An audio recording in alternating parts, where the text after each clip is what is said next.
would be a person that I would normally partner with, is working with the brokers to develop the rest of the story, so to speak. So I'm primarily Aflac. Really, that's all I write, but I connect people a lot of times too.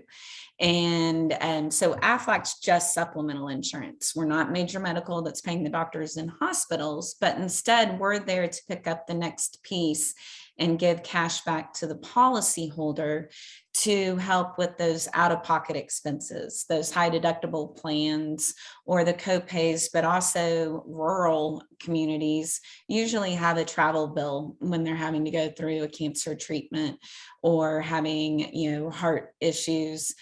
They're going to need a specialist, and that's a very real cost that major medical will never touch. And so having Aflac come in, I get to use my father-in-law as an example. Back in August of 2020, at age 66, he had to have quadruple bypass. We live in Midland. The treatment was in Houston. We were there for he was in the hospital for 38 days, in ICU for 32 days. Luckily, he still had my mother-in-law's, full-blown insurance that was really good. But the out-of-pocket expenses just for the 7 flights of family coming in, 4 round trips, and then it was 6 weeks of a hotel, Airbnb, 2-bedroom condo, plus all of the meals and everything. It ended up being more than $7,000 just in out-of-pocket expenses. But at least Aflac was there. And just the initial diagnosis part is a $7,500 check, but then we pay also benefits towards the hospitalization and the treatment as well. So we do heart programs, we do cancer. Same family has had that policy as well, have to go through.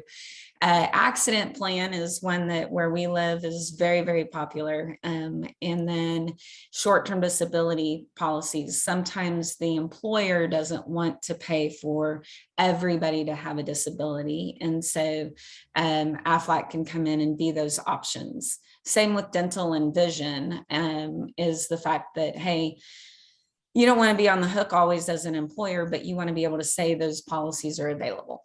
And Aflac's a great way of being able to go in and make it completely optional for those employees to be able to have something. And most of our policies, when it's just an individual, they're going to be about $7 to $10 a week for that just individual, and maybe 13 to 20 for an entire 2-parent family to be covered. So to me, it's something that I can talk about because I'm not there saying, hey, I have to take half of your paycheck. But all the policies are portable and they're rate stable. So when people are starting them young, they're not going to go up year to year as they get older. And several of our policies have building benefits like our cancer plan. So, we don't necessarily plan for cancer this year, but my mother-in-law was diagnosed just 3 months later and there was no cancer history at all. So it's really neat when you get to help your own family through those policies. In fact, my late husband's father, who also now is deceased, he was my very first cancer claim ever in my career. And it was my own family benefiting from me getting into it. So those are kind of my stories, along with, really why do I do this, is that most people just don't think beyond that initial major medical, because we've been trained with our employer that major medical, dental, and vision. Well, reality is most employees aren't taking advantage of having the dental plan. They have it, but it becomes, oh, well, the employer's paying for it. Wasn't really that important. So a lot of times I try to tell the employer, whatever you're spending on dental and vision, those are optional plans. Just give the employee that budget and let them pick what's going to make the most sense for their family. If I've got a lot of cancer in my family, I'd rather have that investment into the cancer and use the dental as it was a savings account. it's almost the same cost, but I can save a house with a cancer plan. Dental, really, it's a convenient policy. It helps for sure. Going through my kids, we definitely benefit from dental insurance, but normally I wouldn't say that's the highest priority of all your insurances, right? So that's just a lot about what Aflac is. I got into the business because at the time I owned 3 Cold Stone creameries, and we were definitely going into the winter season. So that's just giving you a little bit more insight to me. I've always been an entrepreneur. I started when I was like 6 years old, marketing my paintings to our neighbors for 10 cents. And when I was 12, I had a pizza business called Italy's Pizzazz, and sold my pizzas to the neighborhood. This is all pre like Sam's Club and all that. So you didn't really have delivery services and anything. And if I babysat for you, you definitely had to buy a pizza. And then I went on, I've been at Barnes and Noble. I was a regional assistant for them after I got my MBA, or even while I was getting my MBA. And then Rocky Mountain Chocolate Factory, KFC, Taco Bell. We operated those for my in-laws over in New Mexico. And then the Cold Stones. And then I landed in Aflac, and that's been 17 years that I've been doing this. That's so great. I love what I do. We're now at home office, no longer in the management side of things. So my background's changed.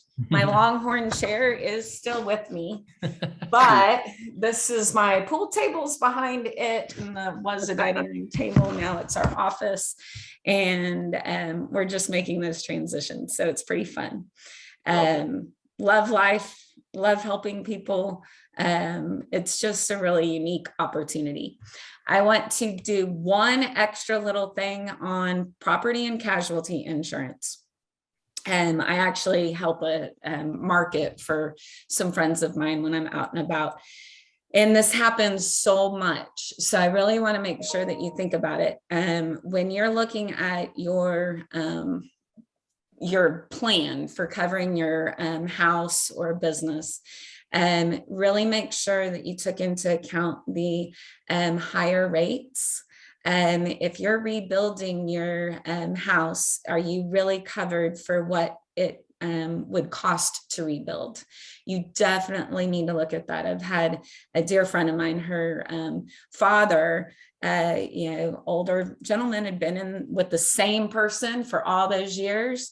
All he had done was renew for like 28 years. Never adjusted. All it did was the little 2-3% inflation, and never adjusted for the true cost of that house. And it was so underinsured. It was extremely scary because they ended up having a roof problem, and really could have been terrible. So it was just eye-opening on that. But then giving this quote that I did last week for a group in San Antonio, their entire, it's a like brake shop, and their entire shop was only valued at $100,000. And it's like, that would definitely not, it wouldn't even cover the roof. Mm-hmm. So it was very interesting to be able to help people kind of, realize that. So just that's an area where so many people neglect to look at your contents and your the actual rebuild cost.